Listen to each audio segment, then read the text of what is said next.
At 11:47 p.m., Sarah Chen entered her apartment bathroom. Security footage caught her leaning toward the mirror above the sink. She froze, her shoulders locked. For 7 seconds, she didn't move. Then her reflection did something she didn't. It raised its hands and wrapped them around its own neck. Its eyes, unblinking, followed her as she backed away. Sarah spun, searching for someone behind her. Nothing, no one.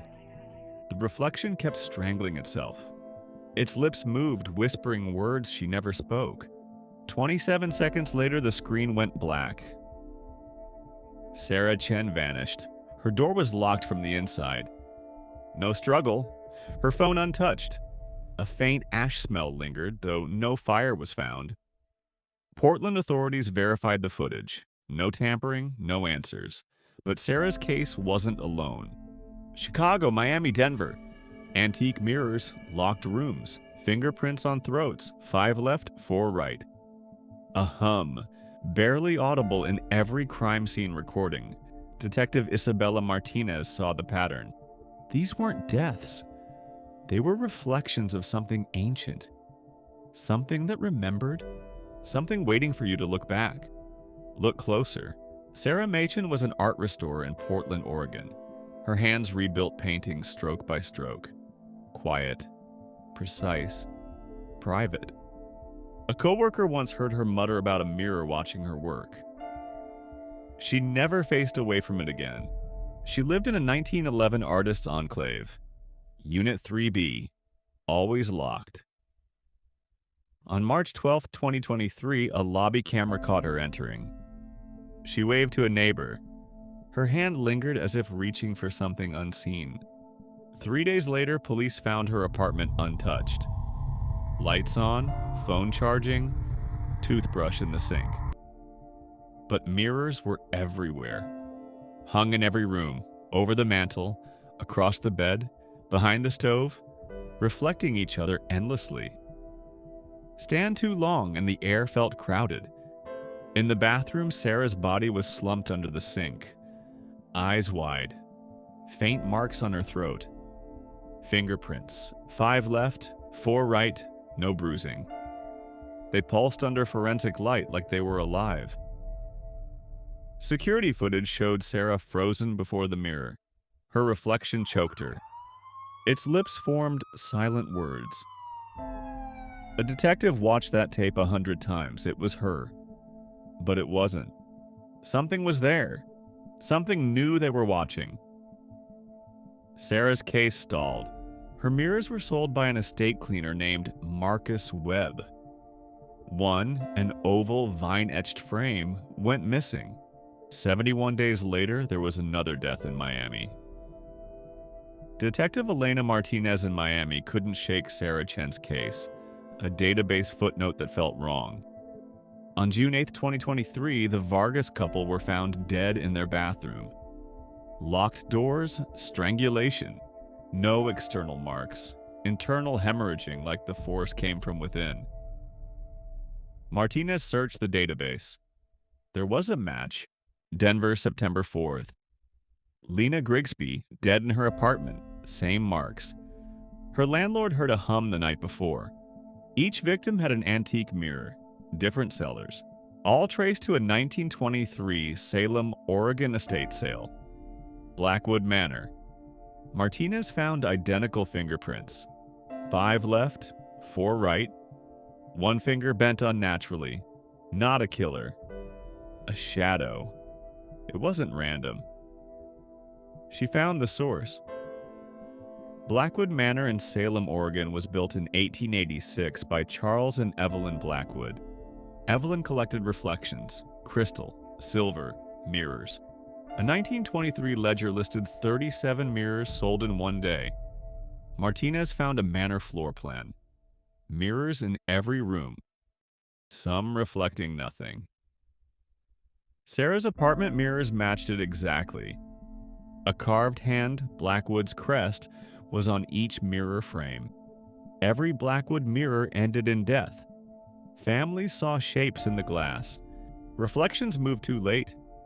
One man whispered that he hears when you say it. The master mirror, Evelyn's tallest, never sold. Evelyn's letter warned not to stand before the tall one. It reflects what he remembers. Some reflections hold secrets. Evelyn Blackwood grew up in Blackwood Manor, isolated, motherless, staring into mirrors. By 19, she saw them as doorways, places where memories collected. She wrote that the long mirror showed her listening. That version of her didn't blink. Another note said he would find her if she looked away.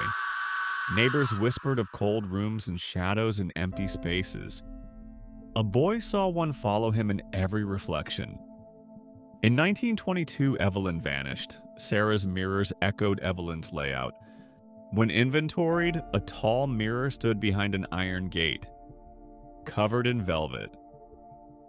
Stitched across it were the words, "He's still inside."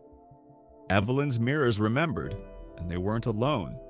In November 1923, Charles Blackwood, Evelyn's husband, was found hanging in a mirror-lined room. The coroner's note described handprints on his neck. Pressure inward, a sixth finger was sketched faintly. Asylum records showed Charles's fits near mirrors. He said he was coming through me. A survivor saw Charles's eyes in her strangling reflection. Evelyn's journal said he wore Charles's suit. He was perfect. He needed one breath. Charles wasn't a ghost, he was a memory. Every victim who looked fed him. Whatever began in 1923 was still strangling. Dr. Helen Reeves studied Blackwood mirror shards. Her theory was called reflective memory. Mirrors hold trauma, like scars. Dr. Reeves explained that mirrors retain energy, fog, and reflections that don't match. She saw a woman blink while her reflection didn't. Blackwood shards showed a manor hallway. Evelyn wrote that mirrors keep emotion. Charles sees what she left. Reeves said it's memory with a heartbeat. Hungry. She asked if you've ever seen something not you. Then the glass cracked. A whisper said, "He sees you." The shards vanished. Deaths followed. Reflections don't forget you. Marcus Webb sold Blackwood mirrors online. Martinez found him in a Portland warehouse. The mirrors stood like sentinels. None reflected right. Webb said the mirrors came from a 2014 storage unit. They hummed alone. Webb, trembling, said, "They're him, Charles. I sold them to stop his watching." Sarah's mirror wasn't Webb's. Logs showed Lot 0, not for sale. Charles's name was scratched beside it. A glowing handprint marked the file. Webb was committed. He said, "He needs eyes, not mirrors." One mirror vanished, the one that blinked. Webb was no killer, just another reflection. Webb died in his cell, strangled, no marks. His eyes reflected in a tray. A whisper said, "He saw me." Dr. Reeves found Charles's asylum records. Fits near mirrors. He said, "He's coming through." Webb's brain scans matched Charles's trauma. What if mirrors opened you to his memory? What if he's watching through this screen right now? Dr. Reeves said, "He's in every mirror he touched. Every look feeds him." Mirrors were smashed. Deaths stopped until Boulder. A mirror screamed in a fire. Burns formed fingers pressing out. Charles lived in broken glass. And he wasn't done. Charles Blackwood is watching. Do you dare look?